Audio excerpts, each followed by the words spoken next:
আসসালামু আলাইকুম। অনার্স সম্মান প্রথম বর্ষের শিক্ষার্থীরা, আশা করি তোমরা সবাই ভালো আছো। তোমাদেরকে আজকে আমি governance and politics governance and পলিটিক্সের ইউকে, ইউএসএ অ্যান্ড ফ্রান্স এ সম্পর্কে তোমাদেরকে আজকে আমি ফ্রান্সের পার্লামেন্ট অফ ফ্রান্স, ফরাসি পার্লামেন্ট সম্পর্কে ডিটেলস এটা সম্পর্কে আমরা বলবো। তো আমি আজকে তোমাদেরকে যেটা বলতে চাচ্ছিলাম যে ফ্রেঞ্চ পার্লামেন্ট, ফ্রান্স সম্বন্ধে তোমাদের আগেও আমি দুই একটা লেকচার হয়েছে তোমাদের। তো ফ্রেঞ্চ পার্লামেন্টটা একটু ডিফারেন্ট ইউকে এবং ইউএসএ থেকে। আশা করি তোমরা ফ্রেঞ্চ পার্লামেন্টে তোমাদের কাছে একটু হার্ড মনে হবে, তোমরা ডিটেলস এটা সম্পর্কে পড়লে জানবে। আমি ফারজানা জেসমিন, সহযোগী অধ্যাপক, রাষ্ট্রবিজ্ঞান বিভাগ, ঢাকা কলেজ। আমার কলেজের শিক্ষার্থীরা এবং বাইরে যারা শিক্ষার্থীরা, তোমাদের সবাইকে আন্তরিক প্রীতি ও শুভেচ্ছা। তো ফ্রেঞ্চ পার্লামেন্টের আমরা কিছু অনেকগুলোই আছে, এটা সম্পর্কে আমাদের ফ্রেঞ্চ পার্লামেন্টের গঠন, ক্ষমতা ও ফাংশনটা কি, গঠন ক্ষমতা ও কার্যাবলী, এটা কম্পোজিশন অফ পার্লামেন্ট, তারপর powers and functions of parliament, এটা তারপর লিমিটেশনস অফ পার্লামেন্টের কিছু লিমিটেশনও আছে, এটা এগুলো আমরা দেখব। এরপর ছিল ফরাসি পার্লামেন্টের জাতীয় সভা এবং সিনেটের মধ্যে relation between national assembly and the senate. ফরাসি পার্লামেন্টের জাতীয় সভা, ন্যাশনাল অ্যাসেম্বলি এবং সিনেটের মধ্যে যে সম্পর্ক, রিলেশন, সেটা। এরপর ছিল জাতীয় সভা সিনেটের মধ্যে সম্পর্ক। এরপর ফরাসি পার্লামেন্টের আইন প্রণয়নের পদ্ধতি, বিভিন্ন রকমের লেজিসলেটিভ প্রসিডিউর যেগুলো আছে সেগুলো সম্পর্কে মোটামুটি আমরা এটা জানবো। তো ফ্রান্সে একটা জানি যে ফ্রান্সের একটা সংবিধানের তোমরা নাম জানো, পঞ্চম। ফ্রান্সের পঞ্চম সাধারণতন্ত্রের সংবিধান যে আছে সেই অনুসারে ফরাসি আইনসভাকে পার্লামেন্ট বলা হয়। ফরাসি পার্লামেন্ট দ্বিকক্ষ বিশিষ্ট। তৃতীয় চতুর্থ সাধারণতন্ত্রের সংবিধানেও আইনসভা ছিল দ্বিকক্ষ বিশিষ্ট, তবে আইনসভার দ্বিপরিষদীয় ব্যবস্থার ব্যাপারে ফ্রান্সে কোনো সুনির্দিষ্ট ঐতিহ্য গড়ে ওঠেনি। ঐতিহাসিক ফরাসি বিপ্লবের পর আজ অবধি ফ্রান্সে বহু সরকার গঠিত হয়েছে। এই সমস্ত সরকার আইনসভা সবসময় একই রীতিতে গঠিত হয় না, কখনো এককক্ষ বিশিষ্ট আবার কখনো দ্বিকক্ষ বিশিষ্ট আইনসভা গঠিত হয়েছে। অর্থাৎ আইনসভার গঠনতন্ত্রের ব্যাপারে ফ্রান্সের কোনো বিশেষ ঐতিহ্য বা ধারাবাহিকতার সৃষ্টি হয় নাই। তো এই যেটা বললাম, ফ্রান্সের যে সংবিধান ফ্রান্সের আইনসভাকে পার্লামেন্ট বলা হয় এবং ফ্রেঞ্চ পার্লামেন্টটা আমরা জানি এটা দ্বিকক্ষ বিশিষ্ট একটা পার্লামেন্ট। তো পার্লামেন্টের গঠনটা কি? ফ্রেঞ্চ পার্লামেন্টটা মার্কিন কংগ্রেস ও ব্রিটিশ পার্লামেন্টের তো ফ্রেঞ্চ পার্লামেন্টও দুটি কক্ষ নিয়ে গঠিত। উচ্চ কক্ষের নাম সিনেট এবং নিম্ন কক্ষের নাম হলো ন্যাশনাল অ্যাসেম্বলি, যেটা আমরা বলি জাতীয় সভা। সংবিধানের 24 ধারায় বলা হয়েছে the parliament shall compromise the national assembly and the senate. চতুর্থ সাধারণতন্ত্রের সংবিধানের উচ্চ কক্ষটির নাম ছিল সাধারণতন্ত্রের পরিষদ, কাউন্সিল অফ রিপাবলিক ছিল। এই নামটির পরিবর্তন করে পরবর্তীতে এটার নাম সিনেট নামকরণ করা হয়েছে। তাছাড়া আরও দুটি ক্ষেত্রে পঞ্চম সাধারণতন্ত্রের পার্লামেন্টের সঙ্গে দ্বিতীয় চতুর্থ পার্থক্য পরিলক্ষিত হয়। বর্তমান সংবিধানে সিনেটের ক্ষমতাকে বৃদ্ধি করা হয়। এর উদ্দেশ্য হল অর্থ বিল এবং নিন্দা প্রস্তাবের মতো দু একটি বিষয় ব্যতিরেকে সকল ক্ষেত্রে সিনেটকে যথাসম্ভব দায়িত্ব অর্পণ করা হয়েছে। তো এটা ছিল প্রসঙ্গত, আমরা এটা একটা বলতে পারি পঞ্চম সাধারণতন্ত্রের সংবিধানে পার্লামেন্টের কক্ষ দুটির মেয়াদ, সদস্য সংখ্যা, সদস্যদের যোগ্যতা অযোগ্যতা, তাদের বেতন প্রভৃতি বিষয়ে বিস্তারিতভাবে কিছু বলা হয় নাই। সাংগঠনিক আইনসভার সিদ্ধান্তের কথা বলা হয়েছে। এটা ছিল পার্লামেন্টের গঠনটা এরকমের। এখন সিনেটের গঠন ব্যবস্থাটা কি ছিল? সিনেটের মধ্যে ছিল নির্বাচনী সংস্থা। ফরাসি পার্লামেন্টের উচ্চ কক্ষের নাম আমরা জানি সিনেট। নির্বাচন পদ্ধতি তুলনামূলকভাবে বেশ জটিল। সিনেটের নির্বাচন ব্যবস্থা হলো পরোক্ষ নির্বাচন ব্যবস্থা। সিনেটের সদস্যদের নির্বাচিত করে জনগণের দ্বারা প্রত্যক্ষভাবে নির্বাচিত একটি নির্বাচনী সংস্থা, ইলেকট্রাল কলেজ আছে, যেটা আমরা আমেরিকাতেও দেখতে পাই। সিনেট গঠিত হয় দেশের বিভিন্ন অঞ্চলের প্রতিনিধিত্বের মাধ্যমে। প্রবাসী ফরাসিরাও সিনেটে প্রতিনিধি পাঠাতে পারেন। এভাবে করে সিনেটের নির্বাচনী ব্যবস্থা গঠিত হয়। সদস্য সংখ্যা ছিল সিনেটের সদস্য সংখ্যা নির্দিষ্ট। 1962 সালে আলজেরিয়া স্বাধীনতা লাভের আগে সিনেটের সদস্য সংখ্যা ছিল 320 জন। তারপরে সদস্য সংখ্যা হ্রাস পেয়ে 279, বর্তমান সদস্য সংখ্যা বৃদ্ধি পেয়ে হয়েছে 321। এর মধ্যে 296 জন সদস্য নির্বাচিত হন ফ্রান্সের মূল ভূখণ্ড থেকে। তাছাড়া সমুদ্রপাড়ের বিভিন্ন রকমের যে অঞ্চলগুলো আছে সেখান থেকে মোট 13 জন এবং প্রবাসী ফরাসিদের মধ্যে করে 12 জন প্রতিনিধি সিনেটে নির্বাচিত হয়ে আসেন। সিনেটের নির্বাচনী এলাকাগুলো ডিপার্টমেন্ট হিসেবে পরিচিত থাকে। সিনেটের নির্বাচনী সংস্থাটি গঠিত হয় ডিপার্টমেন্টের প্রতিনিধি, ডিপার্টমেন্ট কাউন্সিলরদের দ্বারা এবং পৌর কাউন্সিলর ও সিনেটের নির্বাচন স্থানীয় কর্তৃপক্ষের প্রাধান্য পরিলক্ষিত হয়। এর কার্যকাল ছিল সিনেটের সদস্যপদ প্রার্থীদের বয়স 35 বছর হয়, 35 বছর দরকার। তাছাড়া সদস্য পদের যোগ্যতা সম্পর্কে অন্যান্য শর্তাদি জাতীয় সভার সদস্যদের অনুরূপ, অর্থাৎ তারা পূর্ণ পৌর রাজনৈতিক অধিকার প্রাপ্ত। মার্কিন সিনেটের মতো ফরাসি সিনেট হলো একটি স্থায়ী কক্ষ, তবে ফরাসি সিনেটের একজন সদস্যের কার্যকাল হলো দীর্ঘ 9 বছর। প্রায় 3 বছর অন্তর অন্তর সিনেটের 1/3 সদস্য অবসর গ্রহণ করেন এবং সেই শূন্য পদে সমান সংখ্যক নতুন সদস্য নির্বাচিত করা হয়। অপরপক্ষে মার্কিন সিনেটের সদস্যগণ 6 বছরের জন্য নির্বাচিত হন এবং প্রতি 2 বছর অন্তর 1/3 সদস্য অবসর গ্রহণ করেন। সভাপতি, সিনেটের একজন সভাপতি থাকেন, তিনি সভার কার্যক্রম পরিচালনা করেন। সিনেটের সদস্যরা নিজেদের ভিতর থেকে তাকে নির্বাচিত করেন। প্রায় 3 বছর অন্তর অর্থাৎ সিনেটের আংশিক পুনর্নির্বাচনের সময় তিনি নির্বাচিত হন। সিনেটের সভাপতি সাধারণতান্ত্রিক রাষ্ট্রপতি হিসেবে ভূমিকা পালন করে, তবে তারা এই কাজ দেশের রাষ্ট্রপ্রধান হিসাবে রাষ্ট্রপতির কাজের সঙ্গে তুলনা করা যায় না। আবার কোনো বেসরকারি বিল বা সংশোধনী প্রস্তাব সম্পর্কে সরকার ও সভার সভাপতির মধ্যে মত বিরোধ দেখা দিলে বিতর্কিত বিষয়টিকে সভাপতি শাসনতান্ত্রিক পরিষদের কাছে পাঠাতে পারেন। এখানে ব্যুরোর একটা ব্যাপার আছে। সভাপতি ছাড়াও সিনেটের একটি ব্যুরো আছে। সিনেট এই ব্যুরোকে নির্বাচিত করে। সভার সভাপতি, 4 জন সহসভাপতি, 8 জন সচিব, 3 জন তদারকি অধিকর্তার নিয়ে এই ব্যুরো গঠিত হয়। ব্যুরো সভার সাংগঠনিক অন্যান্য কাজের বিষয়ে তদারকি করে। এটা গেল সিনেটের গঠন ব্যবস্থা। এবার ন্যাশনাল অ্যাসেম্বলিটা কিভাবে গঠিত হয়, সদস্য সংখ্যা। ফরাসি পার্লামেন্টের নিম্নকক্ষ হলো ন্যাশনাল অ্যাসেম্বলি বা জাতীয় সভা। আলজেরিয়া স্বাধীনতা লাভের আগ পর্যন্ত জাতীয় সভার সদস্য সংখ্যা ছিল 552। 1962 সালের নির্বাচনে সদস্য সংখ্যা হ্রাস পেয়ে হয়েছিল 480। বর্তমান জাতীয় সভার সদস্য সংখ্যা বৃদ্ধি পেয়েছে 507। এর মধ্যে 555 জন নির্বাচিত হন মূল ভূখণ্ড থেকে এবং সমুদ্র পাড়ের অন্যান্য অঞ্চলগুলো, যেটা ওভারসি টেরিটরিজ ডিপার্টমেন্টগুলো থেকে, এবং ভাবে অন্য সদস্যরা নির্বাচিত হয়। নির্বাচনী আইনের দ্বারা জাতীয় সভার সদস্য সংখ্যা নির্ধারিত হয়। নির্বাচনী আইন অনুসারে প্রতি 93,000 অধিবাসী পিছু একজন করে প্রতিনিধি জাতীয় সভার নির্বাচনের ব্যবস্থা করা হয়। ব্রিটেনের কমন সভা এবং মার্কিন যুক্তরাষ্ট্রের প্রতিনিধি সভার মতো ফ্রান্সের জাতীয় সভা গঠিত হয় প্রত্যক্ষ ভোটের ভিত্তিতে। জাতীয় সভার সদস্যরা সার্বজনীন প্রাপ্তবয়স্ক ভোটাধিকারের ভিত্তিতে প্রত্যক্ষভাবে নির্বাচিত হন। প্রসঙ্গত উল্লেখ করা আমরা এটা বলতে পারি, 1964 সালে প্রথমে এদের স্ত্রী লোকদের ভোটাধিকার কথা প্রথমে 1944 সালে ফ্রান্সে স্বীকৃত হয়। তার আগে নারী ভোটাধিকার ফ্রান্সে অস্বীকৃত ছিল। ভোটদাতারা, ফ্রান্সের নির্বাচনী আইনে এটা উল্লেখ আছে, ভোটদাতার বয়স হবে অন্তত 21 বছর এবং ভোটদাতারা পূর্ণ পৌর ও রাজনৈতিক অধিকার তাদের, সে নিয়মগুলো তাদের থাকতে হবে। প্রার্থীদের যোগ্যতাটা কি?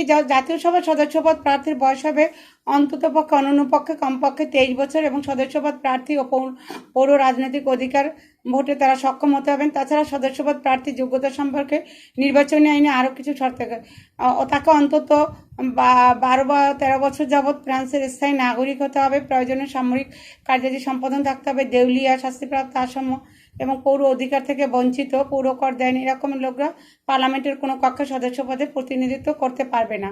কমিটির অন্তর্ভুক্ত সদস্য রাষ্ট্রের বা কোনো বিদেশি শক্তিরা বা কোনো আন্তর্জাতিক সংগঠনে বেতনভোগী পদাধিকারগণ সদস্য পদের জন্য অযোগ্য বিবেচিত হবেন। কোনো প্রার্থীকে একাধিক নির্বাচনী এলাকা থেকে প্রতিনিধিত্ব করতে পারবেন। এটা ছিল ন্যাশনাল অ্যাসেম্বলি। নির্বাচনী পদ্ধতিটা কি ছিল? যে ন্যাশনাল অ্যাসেম্বলি নির্বাচন পদ্ধতির মাধ্যমে জাতীয় সভার সদস্যরা নির্বাচিত হন, তাকে এক আসন সমন্বিত দ্বিতীয় ব্যালটের পদ্ধতি, যেটা বলে single number system with 2 ballots. এটা একটা নীতি ছিল ফ্রান্সের।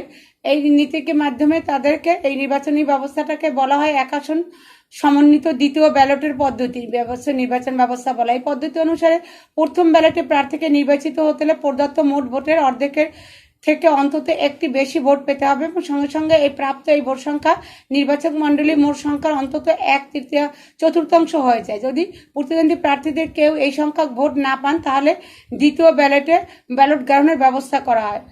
এভাবে করে একটা ওদের নির্বাচন ব্যবস্থা আছে। নির্বাচন ব্যবস্থার সিস্টেমটা তোমরা ডিটেলস একটু পড়ে নিও, যে এটার সিস্টেমটা একটু ডিফারেন্ট আছে আমেরিকার থেকে, যদিও আমেরিকার নির্বাচনের সাথে কিছুটা মিলেছে। তারপরে এক্ষেত্রে ন্যাশনাল অ্যাসেম্বলির ক্ষেত্রে একটু ডিফারেন্ট। কার্যকালটা ছিল ব্রিটিশ কমন সভার মতো। ফরাসি জাতীয় সভার কার্যকাল হলো 5 বছর, তবে নির্দিষ্ট মেয়াদ শেষ হওয়ার আগে রাষ্ট্রপতি জাতীয় সভাকে ভেঙে দিতে পারেন। এ ব্যাপারে নির্দেশ বা ডিক্রি জারি করার আগে রাষ্ট্রপতিকে প্রধানমন্ত্রী এবং পার্লামেন্টের উভয় কক্ষের সভাপতির সঙ্গে পরামর্শ করতে হয়। এই পরামর্শ মতো চলতে রাষ্ট্রপতি বাধ্য নন, তবে সর্ববিচ্ছেদ অনুসারে এক্ষেত্রে সিদ্ধান্ত গ্রহণ করে। জাতীয় সভায় একজন সভাপতি থাকেন, তিনি সবার কাজকর্ম পরিচালনা করেন। সবার সদস্যরা নিজেদের ভিতর থেকে একজন সভাপতি হিসাবে নির্বাচিত করেন। জাতীয় সভার সভাপতি আসীন হওয়ার পরেও তিনি তার দলের সদস্যদের ত্যাগ করেন না, তিনি নিজ দলের কর্মসূচিতে তিনি অংশগ্রহণ করেন। অর্থাৎ ফরাসি জাতীয় সভার সভাপতি ব্রিটিশ কমন সভার স্পিকারের মতো রাজনীতি বা দলনিরপেক্ষ ব্যক্তি নন। সভাপতি জাতীয় সভার সম্পূর্ণ কার্যকালের জন্য নির্বাচিত হন। ফরাসি জাতীয় সভার সভাপতির ভূমিকা ব্রিটিশ কমন সভার স্পিকারের ভূমিকার সঙ্গে তুলনীয় নয়, বরং মার্কিন প্রতিনিধি সভার স্পিকারের ভূমিকার সঙ্গে ফরাসি যেটা আছে এটা হলো মার্কিন প্রতিনিধি সভার স্পিকার যেভাবে নির্বাচিত হন, ফরাসি জাতীয় সভার সভাপতির অনেকটা কিছুটা সাদৃশ্য আছে এর কারণে। যে কোনো বেসরকারি বিল বা সংশোধনী প্রস্তাব প্রসঙ্গে সরকারের সঙ্গে জাতীয় সভার সভাপতির মত পার্থক্যের সৃষ্টি হলে সভাপতি বিরোধের বিষয়টিকে শাসনতান্ত্রিক পরিষদের কাছে পাঠাতে পারেন। পঞ্চম সাধারণতন্ত্রের সংবিধানে পূর্ববর্তী সংবিধানগুলোর তুলনায় পার্লামেন্টের উভয় কক্ষের সভাপতিদের অধিকতর ক্ষমতা দেওয়া হয়েছে কোনো বিতর্কের সমাপ্তি ঘোষণার ব্যাপারে এবং সবার সদস্যদের সুশৃঙ্খল ব্যবহার সুনিশ্চিত করার ব্যাপারে উভয় সভার সভাপতির ভূমিকা অপরিহার্য। পার্লামেন্টের উভয় কক্ষের কর্মসূচি প্রতি সপ্তাহে নির্ধারিত একটি সভায় তা স্থির করা হয়। পার্লামেন্টের উভয় কক্ষের কর্মসূচি প্রতি সপ্তাহে নির্ধারিত এবং স্থির করা পার্লামেন্টের অর্থ কমিশনের মুখ্য প্রতিবেদক এই সভায় যোগ দেন। পার্লামেন্টের কর্মসূচি নির্ধারণের ক্ষেত্রে এই সরকারের প্রস্তাবকে প্রাধান্য দেওয়া হয়। এখন এখানেও ব্যুরো আছে, সভাপতি ছাড়া জাতীয় সভার একটা ব্যুরো আছে। এই জাতীয় সভাতে এই ব্যুরোকে নির্বাচিত করে সভার সভাপতি, 6 জন সহসভাপতি, 12 জন সচিব এবং 3 জন তদারকি অধিকর্তা নিয়ে এই ব্যুরো গঠিত। এই ব্যুরো সবার সাংগঠনিক ও আনুষঙ্গিক কাজকর্ম তদারকি করে। তাছাড়া বিভিন্ন বিষয়ে পরামর্শ দিয়ে ব্যুরো সভার সভাপতি সবার কার্যক্রম পরিচালনায় সাহায্য করে।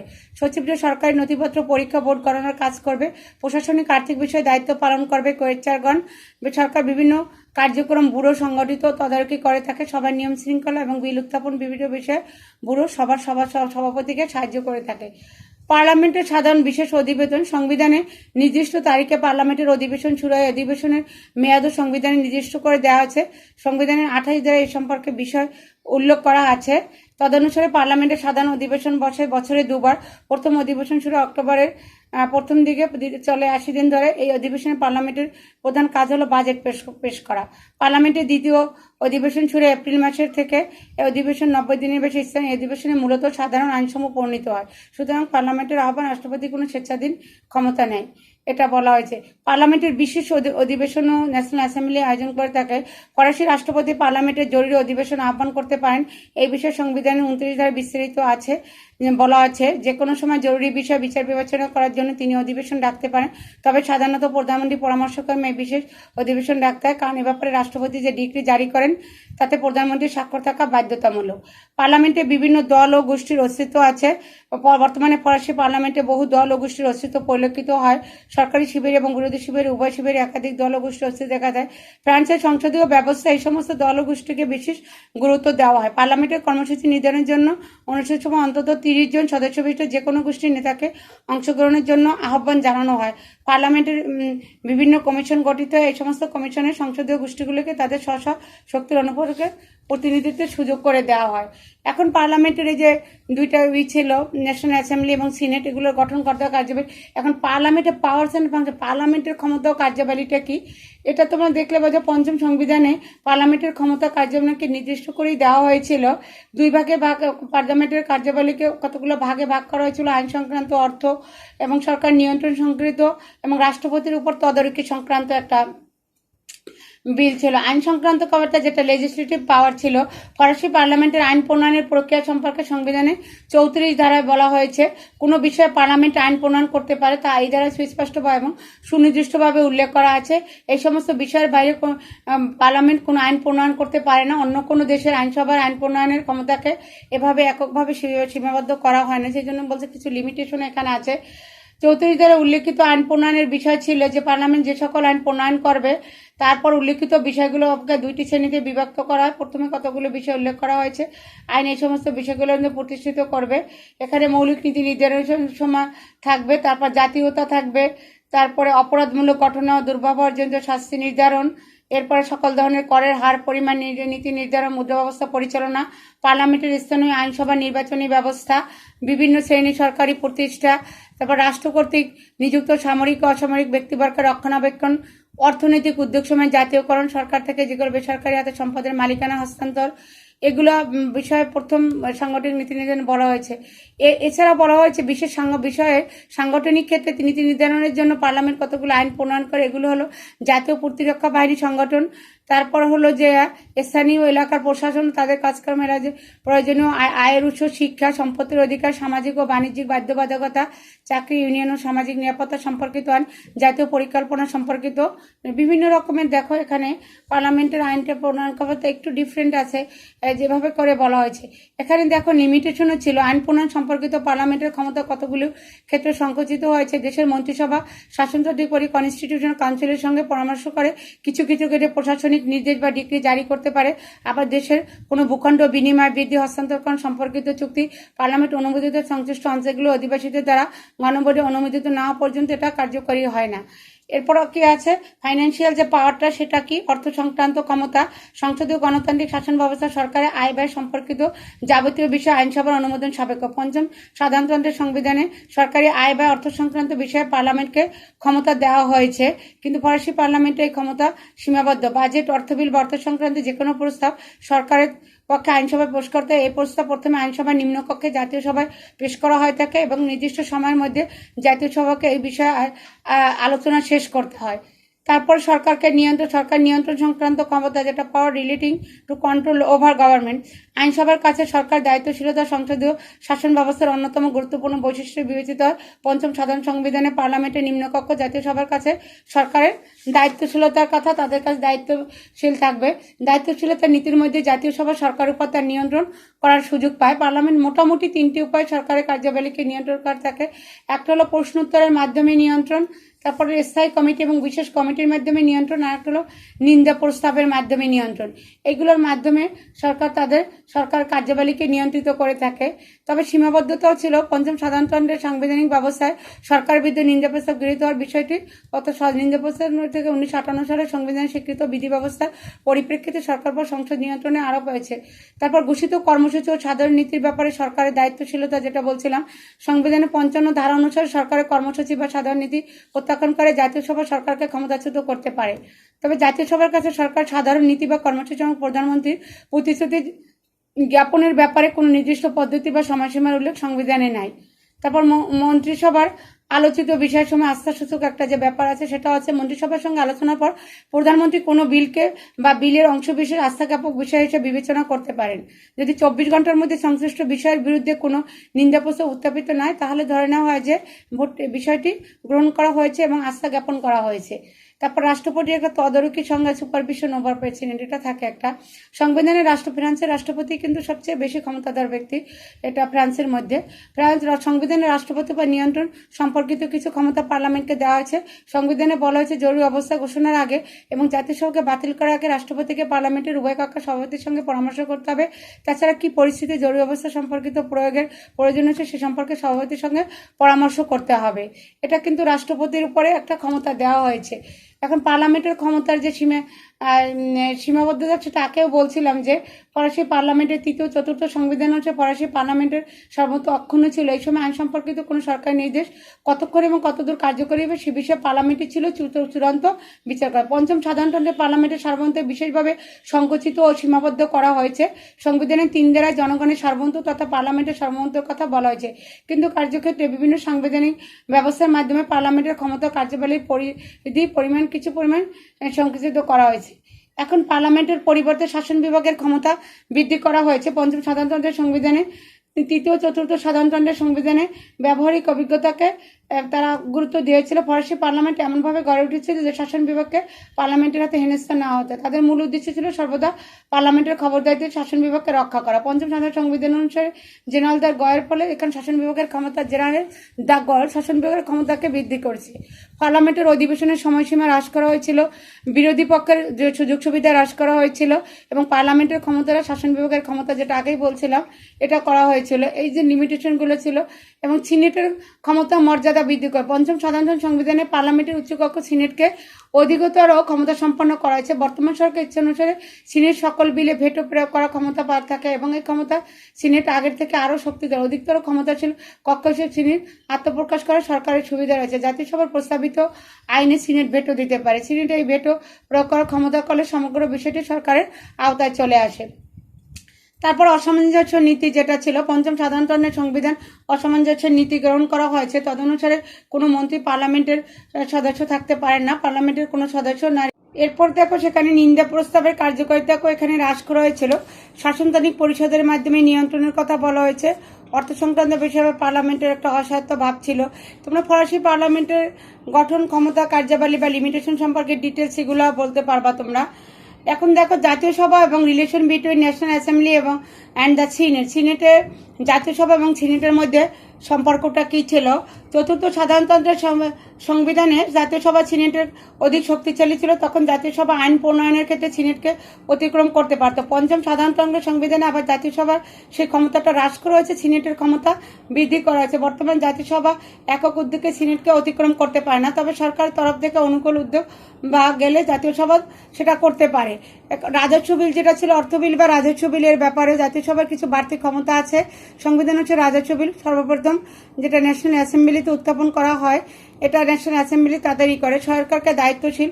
আরেকটি জাতীয় সভা সিনেটের প্রকৃতপক্ষে অধিক ক্ষমতার অধিকারী। সংসদীয় শাসনতান্ত্রিক ব্যবস্থায় সরকারের সংসদীয়দের কাছে দায়িত্ব, এটা যেটা ছিল সরকারের কাছে সংসদের কাছে দায়িত্বশীল থাকতে হয়। সরকারের দায়িত্বশীলতা নীতি পঞ্চম সাধারণতন্ত্রের সংবিধান স্বীকার করা। সংবিধানের অনুসারে ফরাসি সরকারকে তার নীতি ও কার্যক্রমের জন্য পার্লামেন্টের কাছে দায়িত্বশীল থাকতে হয়। জাতীয় সভার কাছে সরকার দায়িত্বশীল সম্পর্কে সংবিধানের 49 এবং 50 নং ধারায় বিস্তারিত আলোচনা করে। জাতীয় সভা সরকারের বিরুদ্ধে নিন্দা প্রস্তাব পাশ করলে সরকার ঘোষিত কোনো সাধারণ নীতি বা কর্মসূচিকে প্রত্যাখ্যান করে প্রধানমন্ত্রীকে রাষ্ট্রপতির কাছে সরকারের পদত্যাগপত্র পেশ করতে হয়। সাধারণ বিলের ক্ষেত্রে উভয় কক্ষ সমক্ষমতা সম্পন্ন হয়, যেটা বলছিলাম সেটা হলো রাজস্ব বিল ব্যতিরিক্ত অন্যান্য বিলের ব্যাপারে জাতীয় সভা এবং সিনেট হলো সমক্ষমতা সম্পন্ন। সাধারণ বিল যে কোনো কক্ষে উত্থাপন করা হয়। বিলটি আইনে পরিণত হওয়ার জন্য উভয় কক্ষ কর্তৃক অনুমোদিত হওয়া আবশ্যক। কোনো বিল জাতীয় সংসদ সভায় গৃহীত হওয়ার পরপর সিনেট সংশ্লিষ্ট বিলে, আগেই বলছিলাম, ভেটো প্রয়োগ করতে পারে।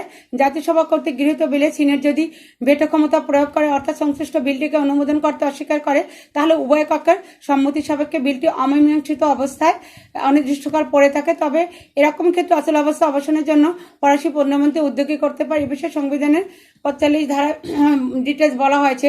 সিনেটের সভাপতি সাময়িকভাবে রাষ্ট্রপতির দায়িত্ব পালন করতে পারেন। পঞ্চম সাধারণতন্ত্রের সংবিধানের কয়েকটি ক্ষেত্রে সিনেটের বিশেষ মর্যাদা প্রদান করা হয়েছে। এই মর্যাদা ও সম্মান পেয়েছেন সিনেটের সভাপতি। ফরাসি রাষ্ট্রপতির পদ কোনো কারণে শূন্য হলে রাষ্ট্রপতি তার দায়িত্ব পালনের ক্ষেত্রে অক্ষম প্রতিপন্ন হলে সিনেটের সভাপতি সাময়িকভাবে রাষ্ট্রপতির দায়িত্ব পালন করে থাকেন। এটা সংবিধানের 7 ধারা বলা আছে। ফরাসি রাষ্ট্রপতি সংবিধানের 12 ধারা অনুসারে জাতীয় সভাকে ভেঙে দিতে পারেন এবং সংবিধানের 16 ধারা অনুসারে দেশে জরুরি অবস্থা জারি করতে পারেন। তবে উভয় ক্ষেত্রে রাষ্ট্রপতিকে অন্যান্যের সঙ্গে সিনেটের সভাপতির সঙ্গে পরামর্শ করতে হয়। তবে জাতীয় সভা সভাপতির সঙ্গে রাষ্ট্রপতিকে পরামর্শ করতে হয়। ফ্রান্সের উচ্চ আদালত, যেটা হাইকোর্ট অফ জাস্টিস, জাতীয় সভা সিনেটের সমপ্রতিনিধিকে স্বীকার করা হয়েছে। জাতীয় সভা সভাপতির মতো সিনেটের সভাপতিও শাসনতান্ত্রিক পরিষদে 3 জন সদস্য মনোনীত করতে পারেন। সিনেটের রাষ্ট্রপতির যেটা আছে প্রেসিডেন্সিয়াল মেসেজ গ্রহণ করতে পারেন। সংবিধান সংশোধনের ক্ষেত্রে সিনেটের ভূমিকা স্বীকার করা হয়েছে। এখন আমরা যেটা রেফারেন্ডাম গ্রহণের ক্ষেত্রে জাতীয় সভা সিনেটের মতো সম্মতি আবশ্যক। সামগ্রিক বিচার করলে আমরা রাজস্ব বিল সরকারের দায়িত্বশীলতার ক্ষেত্রে দুটি ব্যতিরিক্ত অন্যান্য ক্ষেত্রে ফরাসি পার্লামেন্টের উভয় কক্ষই সমক্ষমতা সম্পন্ন। চতুর্থ সাধারণতন্ত্রের সংবিধানে কিছু অন্যরকম ব্যবস্থা ছিল, তখন জাতীয় সভা সিনেটকে অতিক্রম করতে পারত, কিন্তু পঞ্চম সাধারণতন্ত্রের সংবিধানে জাতীয় সভার ক্ষমতাকে কিছু অংশে সংকুচিত করা হয়েছে এবং সিনেটের ক্ষমতা মর্যাদা বৃদ্ধি করা হয়েছে। এছাড়াও গুরুত্ব পরিপ্রেক্ষিতে মার্কিন সিনেটের সঙ্গে ফরাসি সিনেট অনেক সময় তুলনা করা হয়ে থাকে। দেখো এটা সিনেট একটা সম্পর্ক আছে। এরপর দেখো আমি যেটা বলছিলাম ফরাসি পার্লামেন্ট আইন প্রণয়ন পদ্ধতিটা কী রকমের, দেখো সেটা তোমরা। ফরাসি সরকারি ও বেসরকারি বিল, এটা আইন প্রণয়ন করাই হয়েছিল সরকারকে আইনসভার প্রধান কাজ। ফরাসি পার্লামেন্টের ক্ষেত্রে সাধারণভাবে বলা যায় আইনের খসড়া প্রস্তাবকে আমরা বিল বলি। বিল দুই ধরনের হয়, একটা ছিল সরকারি বিল, একটা ব্যক্তিগত বা বেসরকারি বিল। আবার সরকারি বিলের মধ্যে এক ধরনের বিল আছে, তাকে বলবা ফাইন্যান্স বিল বা রাজস্ব বিল। পঞ্চম সাধারণতন্ত্রের সংবিধানে পার্লামেন্টে আইন প্রণয়নের পদ্ধতি সম্পর্কে বিস্তারিত উল্লেখ আছে। আইন প্রণয়ন পদ্ধতির প্রথম স্তরের কাজ হলো বিল উত্থাপন করা। কোনো মন্ত্রী বা পার্লামেন্টের কোনো সাধারণ সদস্য বিল উত্থাপিত করতে পারেন। সংবিধান অনুসারে প্রধানমন্ত্রী এবং পার্লামেন্টের সদস্যগণ আইন প্রণয়নের ক্ষেত্রে উদ্যোগ গ্রহণ করতে পারে। এটা সংবিধানের 39 ধারায় বলা আছে। বেসরকারি বিলের উপর বাধা নিষেধ। বেসরকারি বিলের ক্ষেত্রে কিছু কিছু বিধিনিষেধের উল্লেখ আছে। সরকার রাজস্ব হ্রাস বা ব্যয় বৃদ্ধির কোনো প্রস্তাব বেসরকারি বিলে থাকলে তা উত্থাপন করা যায় না, এটা সংবিধানের 40 ধারায় বলা আছে। আবার যদি পরিলক্ষিত হয় বেসরকারি কোনো বিলের প্রস্তাব বা সংশোধন বা সংবিধান সম্মত নয়, তাহলে সংশ্লিষ্ট বেসরকারি বিলটিকে বাতিল করার জন্য সরকার পার্লামেন্টের উভয় কক্ষের সভাপতির কাছে আবেদন করতে পারে। এক্ষেত্রে সরকারের বক্তব্যের সঙ্গে পার্লামেন্টের কোনো কক্ষের সভাপতি যদি মতপার্থক্য সৃষ্টি হয়, তাহলে যে কোনো একটি পক্ষের অনুরোধক্রমে শাসনতান্ত্রিক পরিষদ বিষয়টি নিয়ে বিচার বিবেচনা করতে পারে। এটা ছিল পার্লামেন্টের যে কোনো কক্ষে বিল উত্থাপিত হতে পারে। যে কক্ষে বিল উত্থাপিত হয়, প্রথমে সংশ্লিষ্ট কক্ষের ব্যুরোর কাছে বিলটিকে পাঠানো হয়, তারপর ছাপার আকারে বিলটিকে সত্তর কমিটির কাছে পাঠানো হয়। এখন পার্লামেন্টের কমিটি তার স্থায়ী কমিটির কাছে বিলগুলোকে পাঠায়। তাদের বিভিন্ন রকমের কমিটির প্রতিবেদনে পাঠ আছে। এই পাঠের মাধ্যমে তারা বিভিন্ন রকমের আলোচনা হয়। সাধারণ আলোচনা শেষ হওয়ার পর এই বিলটিকে প্রতিটি ধারার উপর বিতর্ক হয়, ভোট গ্রহণ হয়, তারপর সংশোধন সহ সমগ্র বিলটির উপর ভোট গ্রহণ করে এবং ভোটের ফলাফল অনুসারে বিলটি সম্পর্কে চূড়ান্ত সিদ্ধান্ত গ্রহণ করা হয়। আইন প্রণয়নের পদ্ধতির এই স্তরটিকে বিলের প্রথম পাঠ বা ফার্স্ট রিডিং বলা হয়ে থাকে। তারপর বিলটিকে পার্লামেন্টের অপর কক্ষে পাঠানো হয়। এই কক্ষে বিলটি সম্পর্কে আলোচনা করা হয়ে থাকে। এখানে ভোটাভুটির মাধ্যমে সিদ্ধান্ত গ্রহণ করা, উভয় কক্ষের মতের ভিত্তিতে বিলটি তখন পাস হয়ে যায়। রাষ্ট্রপতির ঘোষণা। মার্কিন বা ভারতীয় রাষ্ট্রপতির মতো ফরাসি রাষ্ট্রপতি পার্লামেন্টে পাস হওয়া বিলে ভেটো দিতে পারে না। সংবিধান 10 দ্বারা এটা বলা আছে। প্রতিটি সরকারি এবং বেসরকারি বিলের ক্ষেত্রে যাতে ঐক্যমত প্রতিষ্ঠিত হয়, তার জন্য পার্লামেন্টের প্রত্যেক কক্ষে পর্যায়ক্রমে সরকারি ও বেসরকারি বিল আলোচনার ব্যবস্থা করা হয়। বিল পাশের ক্ষেত্রে পার্লামেন্টের দুটি কক্ষের মতপার্থক্যের সৃষ্টি হতে পারে। এরকম ক্ষেত্রে পুনর্বিবেচনার জন্য বিলটিকে পার্লামেন্টের উভয় কক্ষে পাঠানো হয়। বিলটি প্রত্যেক কক্ষে দ্বিতীয়বার পাঠ করা হয়। এই বিলটি দ্বিতীয় পাঠ, এটাকে বলা হয় সেকেন্ড রিডিং বলা যেতে পারে। দ্বিতীয় পাঠের ক্ষেত্রে উভয় পক্ষের মধ্যে যদি মতপার্থক্য দেখা যায়, তাহলে প্রধানমন্ত্রী উভয় পক্ষের সমান সংখ্যক প্রতিনিধিদের নিয়ে একটি যুক্ত কমিটি বা জয়েন্ট কমিশন গঠন করার ব্যবস্থা করেন। বিতর্কিত বিলের মতপার্থক্যের বিষয়গুলোকে দূর করে যুক্ত কমিটি একটি সাধারণ খসড়া হিসেবে বিলটিকে উত্থাপনের ব্যাপারে উদ্যোগী হয়। সরকার এই ধরনের খসড়াটিকে পার্লামেন্টের উভয় কক্ষের অনুমোদনের জন্য পেশ করে এবং তখন বিল আকারে এটা পেশ হয়ে যায়। এই কাজগুলো ফরাসি পার্লামেন্ট করে থাকে। তারপরে শেষ পর্যায়ে সরকার ও জাতিসভার যে ভূমিকা, সেটা ছিল যুক্ত কমিটি যদি ঐক্যমতের ভিত্তিতে বিতর্কিত বিলটি সম্পর্কে একটি সাধারণ খসড়া প্রস্তুত করতে না পারে, অথবা সংশ্লিষ্ট সাধারণ খসড়াটি যদি সংবিধানের নির্দেশ অনুসারে পার্লামেন্টের উভয় কক্ষে গৃহীত না হয়, তখন পুনরায় বিলটি নতুনভাবে সিনেটে ও জাতিসভায় পাঠ করায়। এই অবস্থায় সংশ্লিষ্ট বিলটি সম্পর্কে কিছু একটা নিজস্ব সিদ্ধান্ত গ্রহণ করার জন্য সরকার জাতিসভাকে আহ্বান করতে পারে অধিবেশন ডাকার জন্য। জাতিসভা তখন যুক্ত কমিটির সাধারণ খসড়াটি গ্রহণ করতে পারে এবং শেষ পাঠে বিলটি সম্পর্কে সিনেটের কিছু সংশোধন সহ আগে যে সিদ্ধান্ত গ্রহণ করা হয়েছে তা গ্রহণ করতে পারে। এ ব্যাপারে ডিটেলস সংবিধানের 45 নং ধারায় বলা হয়েছে। তো আমরা যেটা দেখি আইন প্রণয়ন পদ্ধতিটাও সেটা একটু ডিফারেন্ট। এভাবে দেখলে দেখো যে এই বিষয়ে একটা স্পষ্টত একটা ধারণা দেওয়া যায় যে বিতর্কিত বিলটির ব্যাপারে সরকার যদি উদাসীন না থাকে এবং আগ্রহ না দেখায়, অথবা জাতিসভা কিছু একটা নির্দিষ্ট সিদ্ধান্ত গ্রহণ করতে না বলে, তাহলে সংশ্লিষ্ট বিলটি বাতিল হয়ে যায়। বিলটিকে অন্য যে কোনো সাংবিধানিক পথে পুনর্জীবিত করা যায় না। এই প্রসঙ্গে একটি বিষয় আছে যে একটি বিল পাশের পর তৃতীয় স্তরে সরকারের প্রচ্ছন্ন ইচ্ছার অনুকূলে সিনেট জাতিসভার সিদ্ধান্তের উপর সাফল্যের সঙ্গে ভেটো প্রয়োগ করতে পারে, কারণ তখন সিনেটের ভেটো অবাধে কার্যকর হয়ে থাকে। এই যে জিনিসগুলো প্রসিডিউরগুলো আইন প্রণয়নের ক্ষেত্রে আছে, তোমার ফাইন্যান্সিয়াল প্রসিডিউরও কিছু আছে। রাজস্ব সংক্রান্ত বিষয়ে পার্লামেন্টের ক্ষমতা হ্রাস, রাজস্ব বিল গ্রহণের পদ্ধতি ও সময়সীমা, এইগুলো সম্পর্কে নতুন আর্থিক বছর আরম্ভ হওয়ার সাথে সরকার আগে রাজস্ব যে বিল পাশ করতে থাকে তার সরকারের কর আদায় এবং ব্যয় নির্বাচনের প্রয়োজনীয় অনুমোদন করার ব্যাপারে জরুরি ভিত্তিতে পার্লামেন্টের কাছে আবেদন করতে পারে। তখন তারা বিভিন্ন রকমের বিল করে থাকতে পারে। তো আমরা যে জিনিসগুলো দেখতে পাচ্ছিলাম যে ফরাসি পার্লামেন্টের রাজস্ব আইন এবং আইন প্রণয়ন পদ্ধতি যে কীভাবে তারা এই জিনিসগুলোই করবে, এটা তোমরা ডিটেলস দেখতে পেলে ব্রিটেনের কমন সভা এবং ভারতের লোকসভা অর্থ সংক্রান্ত বিষয় সবসময় ব্রিটিশ লর্ডসভার আপত্তি সত্ত্বেও কমন সভা অনেক সময় ভারতের রাজ্যসভার অসম্মতি সত্ত্বেও লোকসভা অর্থ বিল পাশ করতে পারে, কিন্তু বিলের ক্ষেত্রে ফরাসি সিনেটের অনুমোদন আবশ্যক। অনেকটাই বলছে যে সিনেটকে অনেকটা ক্ষমতাশীল করে দেওয়া আছে।